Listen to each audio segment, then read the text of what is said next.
Hello again. So I am joined today by Jeremy Singer, President of College Board, as well as Kerry McKittrick, co-founder of Harvard Project on Workforce. And we're here to talk about how we are preparing the workforce to thrive in the age of AI. And just to get things started, I was hoping our guests can elaborate a little bit more on their background so you know who they are. And the one question I would have for you, in addition to further introducing yourselves, is just maybe elaborate a little bit on why you're here today. What drew you to this event, to this stage, to this conversation? Is there something that really stood out that you're passionate about, which is why we're here having this conversation? But Jeremy, maybe we'll start with you. Great, thank you. Good afternoon. I applaud you all for a very substantive and long day, and thanks for hanging in there.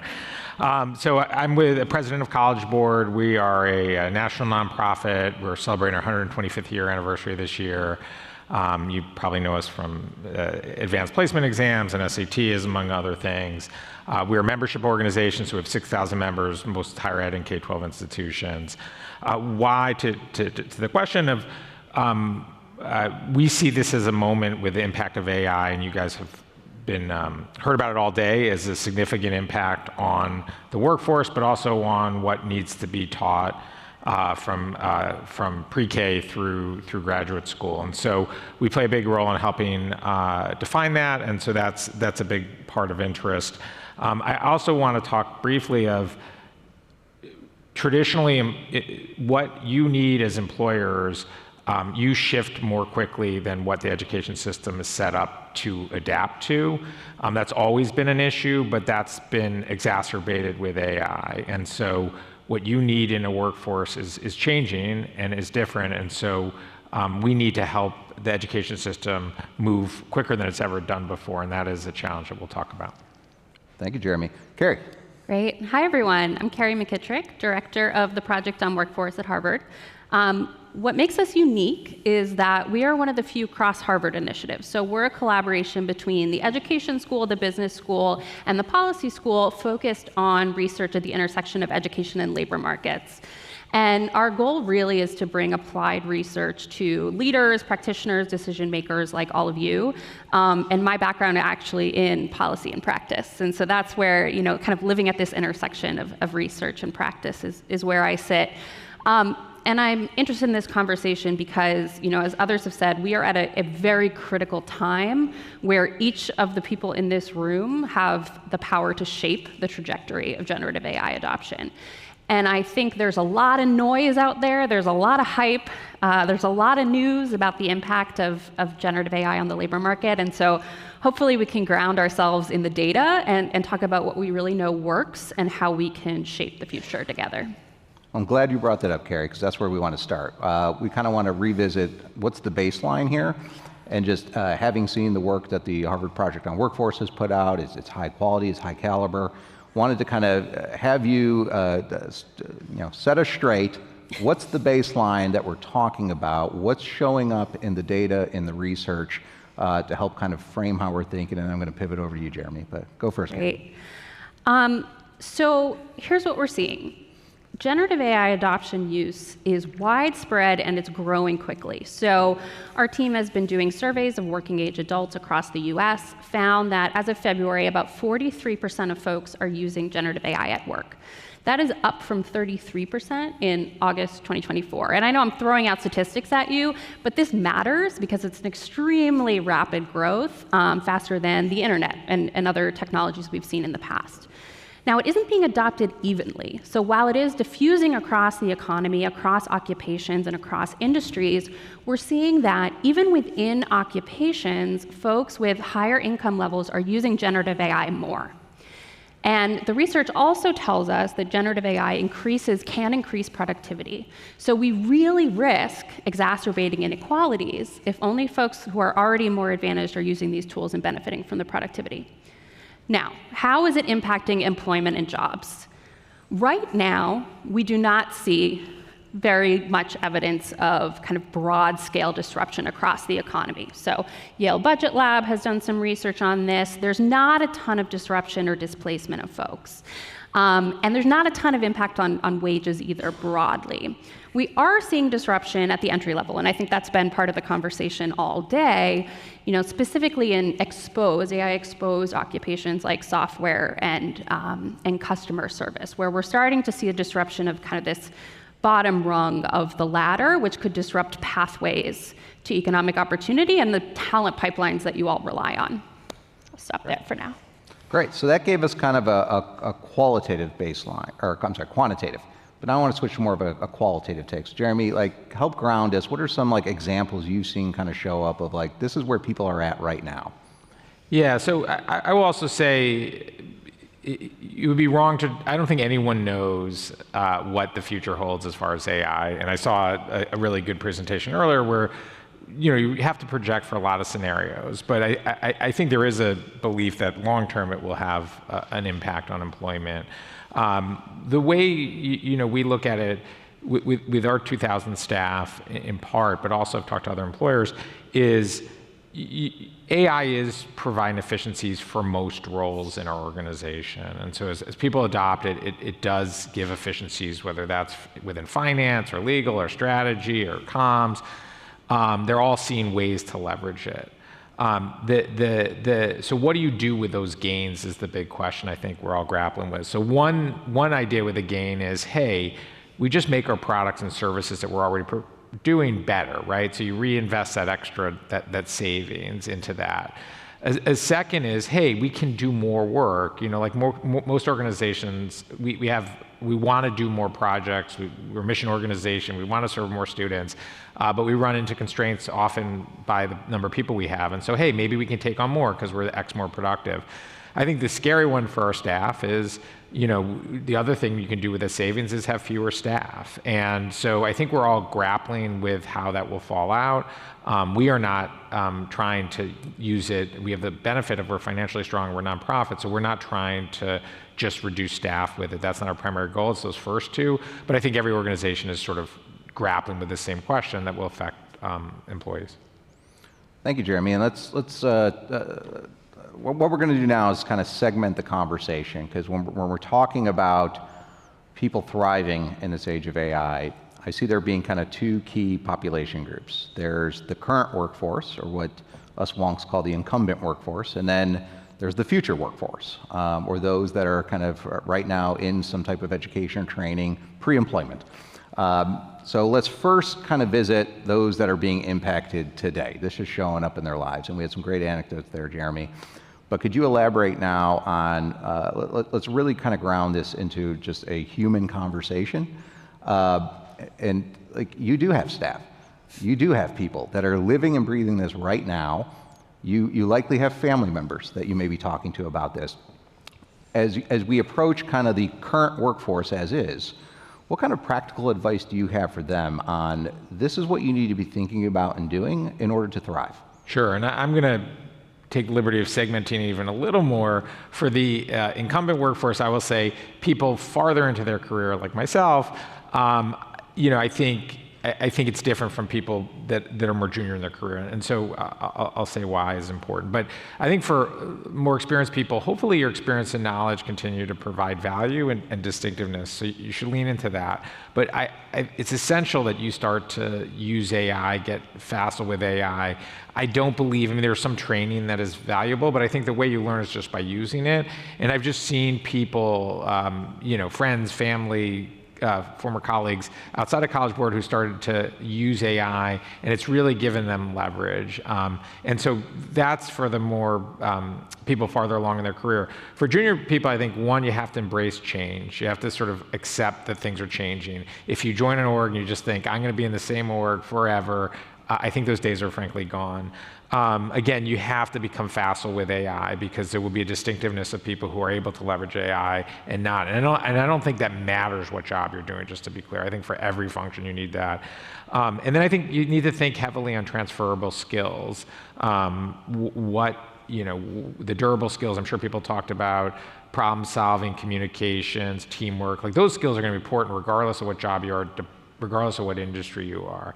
And the last thing I'll say is what was interesting is I'm a little bit older than a lot of people, but my dad's generation, he worked for IBM for 25 years, retired, and so people often had like a job, and if they're lucky enough, a pension at the end of that job. My generation, I've had 6 jobs, and 6 or 7 jobs, it depends on what you count, sort of things, but in my career, and that's sort of the norm, like different jobs, they've been mostly in the intersection of education and technology. So I've been basically in a industry for 25 years of my career, but with many different employers. For Gen Alpha, they need to be ready for a world where they're gonna be in, 4 or 5 different industries, not just 4 or 5 different jobs. And so that's a very different thing. And I think that the workers who are earlier in their career, unfortunately or fortunately, are gonna have to face that same sort of amount of change and disruption that we're gonna face. Great, Kerry, pivoting over to you. So you go to this conference, your family and friends find out about it, they want to hear what you did, what you shared, but then they're also like, hey, what does this mean for me? Like, I'm going to work every day, what do I need to be thinking about, what's top of mind? So I think a lot of these things have been said, right? Experimenting with generative AI, I'm not gonna talk any more about that, embracing these durable skills, the human judgment. What I wanna talk about is building social networks. So I think that the research tells us that social capital, or the amount of networks and the size and the kind of broadness or cross-sector nature of our networks, really impacts economic mobility. And I think at a time, the day started with a conversation of trust, right? At a time when resumes and cover letters are being AI generated, human relationships matter more than ever. And building those networks so that when you need to pivot, when you need to explore different careers and try different things, you have the people to go talk to. I think that is absolutely critical. I also think it's important to kind of start becoming aware of the labor market and start learning a little bit about mapping your own skills. Start thinking about where your skills sit in the ecosystem and perhaps what other careers, for especially young people, what careers may not have thought of immediately, but you should be able to pivot into, because as Jeremy is saying, people are gonna be moving across multiple careers. The old pathway model is just not gonna exist anymore. And I'll just say, I think that from an equity lens, there's good news and bad news with AI. I think, and I totally agree with that the social ability to network and move is going to become more important, because you're going to need to do that more frequently. Just by definition, it's going to be more important. What's cool is there are AI tools out there that really work with students to build sort of the networking, like the practices you need. I have my partner has an atypical 17-year-old, not a great writer, not great articulating always, but he uses AI to produce cover letters and improve his resume and post on LinkedIn, and it's real. You'd say, wow, this person is so savvy. So I think there are tools out there to help. The danger I think we're all worried about is the people who have the networks are the wealthier, more connected people. And so that's something we have to figure out. We don't have a solution for that, but we should be very conscious of it. And that should be part of any career readiness curriculum across education. Agree. So the power of AI is second only to the power of networks. But that leads to what I wanted to talk about next, which is, okay, we talked about kind of that practical advice that you give family, friends, coworkers. But now what about what are some policy or structural changes that could happen now that could show up and make a difference for the incumbent workforce? I'll just give you an example that I've been playing with. So we had been working in the foundation on our talent finance initiative on this new finance instrument called skill savings accounts. Well, we finally got a bipartisan bill introduced in Congress. We're hoping to get that across the board, but one of the things we were looking at is if you're gonna thrive in the age of AI, you better have a way to dynamically upskill and reskill and have the money available, perhaps an employer contribution. And how are we going to generate the net new $100 billion to upskill over 170 million workers? So that's not a silver bullet, but it's something that says there is a need for people to need to access faster, more affordable upskilling and reskilling opportunities as they navigate the age of AI. And some of that could be to learn how to use AI. So that's like one example of here is an employee benefit fit for our time. Its time has come, let's get it across the line. But we'd love to get your thoughts on the structure. Maybe it is pivot more to build networks and make that part of the formal kind of training that's available. But we'd love to get you to weigh on what are some practical policies or structural changes that we could do in the near term to help incumbent workers.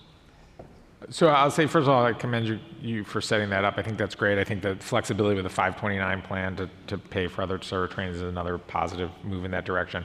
I am, and not to be a wet blanket, but the retraining programs are not, there's very little evidence that there's many that have been successful. So I think that's a big issue that we need to figure out. Can we reinvent it somehow? There's been so many swings at that, and they've frankly mostly, if not all, failed.